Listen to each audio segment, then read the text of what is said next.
लाडकी बाहुली होती माझी एक, मिळणार तशी ना शोधून दुसऱ्या लाख. मित्र हो, कवयित्री इंदिरा संत मनातील अमोघ कल्पना, घरातील जबाबदारी एका लहान मुलीवर सोपवून शेतावर काम करताना आईची व्यथा आणि त्या लहान मुलीची छोट्या भावंडांना सांभाळताना होणारी परवड, आणि मग तो अर्धान मूल त्या छोट्या मुलीला उचलताना किंवा त्याचा सांभाळ करताना होणारी तिची दगदग. आणि मग ती संध्याकाळी आईला सांगते, आई हा भरपूर दांड आहे, याला तो घे.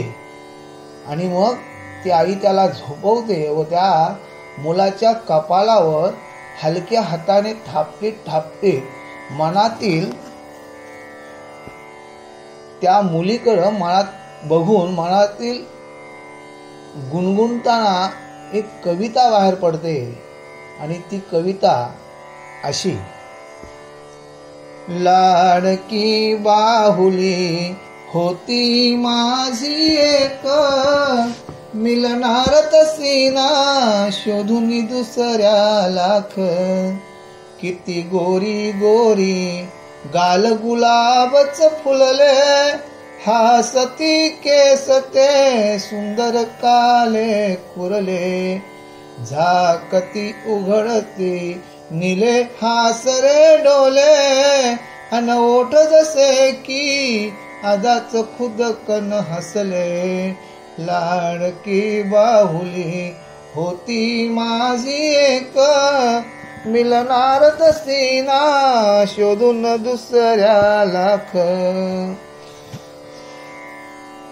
अंगात शोभला झगा रेशमी लाल, केसावर फुलले लाल प्रीतीचे फूल.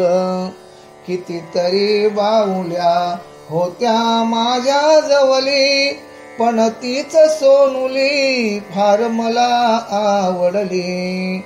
लाडकी बाहुली होती माझी एक, मिळणार तशी ना शोधून दुसऱ्या लाख. मी तिजसह गेले मालावर खेळाया, मी लपून म्हणते साई सुट्य हो याया.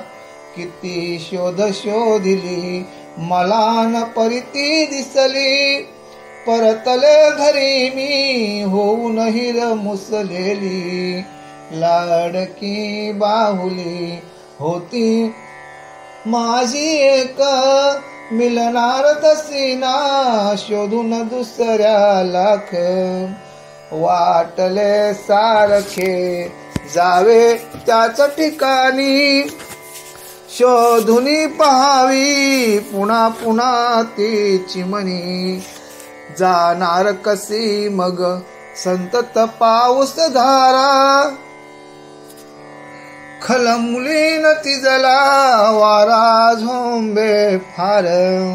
लाडकी बाहुली होती माझी एक, मिळणार तशी ना शोधून दुसऱ्या लाख.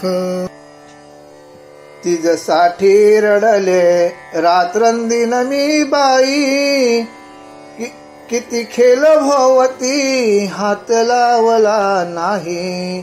स्वप्नात तिने मज रोज एकदा यावे, हलवूनी मला हलू मालावरती न्यावे. लाडकी बाहुली होती माझी एक, मिळणार तशी ना शोधून दुसऱ्या लाख. पाऊस उघडता गेले मालावरती, गवतावर ओल्या मजला सापडली ती. कुणी गेली होती गाय तुडवुनी तिजला, पाहुनी दशाती रडूच आले मजला.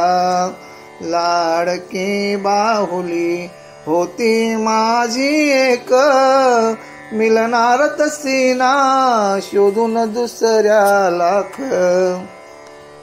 मैत्रिणी म्हणाल्या काय आहा हे ध्यान, केसांच्या झिपऱ्या रंगही गेला उडून.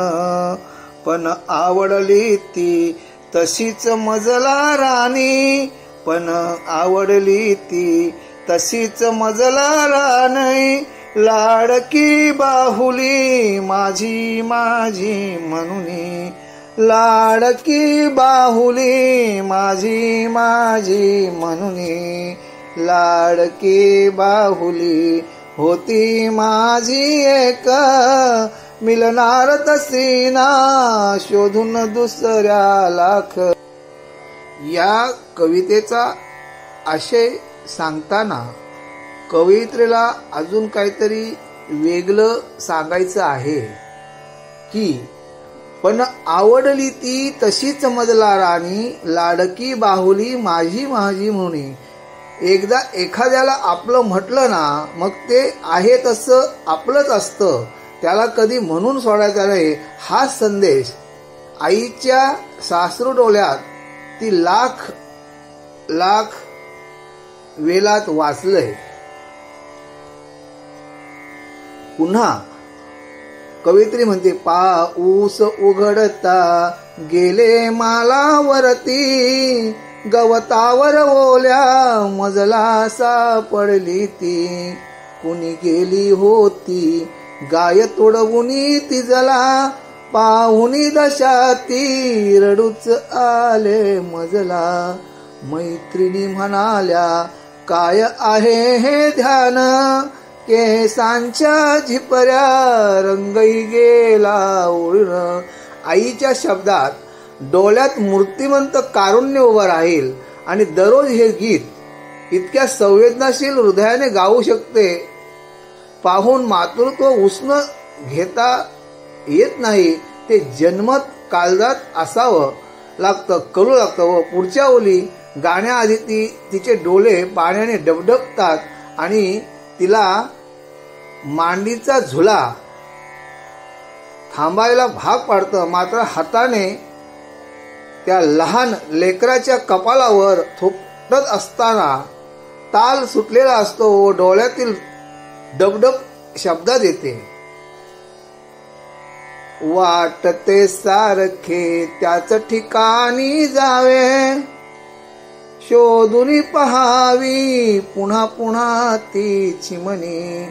जाणार कशी पण पाऊस संतत धारा, खलमुलीन तिजला वारा झोंबे फार.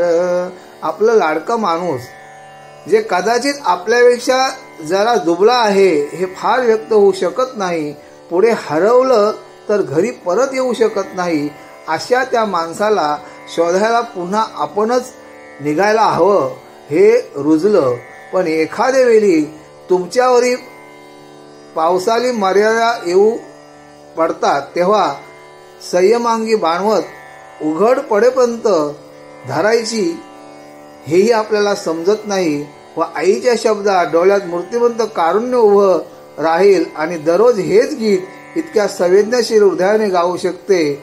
म्हणून वाटते सारखे जावे त्याच ठिकाणी, शोधून पहावी पुन्हा पुन्हा ती चिमणी. लाडकी बाहुली होती माझी एक, मिळणार तशी ना शोधून दुसऱ्या लाख. आईच्या आवाजात नकळत हिरमुसलेपणा येईल. आम्हाला शब्दाचा अर्थ असेही पोचवावे. बाहुली म्हणजे दुसरं तिसरं कोणी नसून आपल्यातील सर्वाधिक प्रिय असणारी व्यक्ती हे समजून इतकी लाडकी की ती व्यक्ती आपल्यातील सर्वस्व, मग दुःखही त्याच्याबरोबरच वाटायचं, सुखही त्याच्याबरोबर वाटायचं, असं कवयित्री या कवितेतून मांडत आहे. धन्यवाद.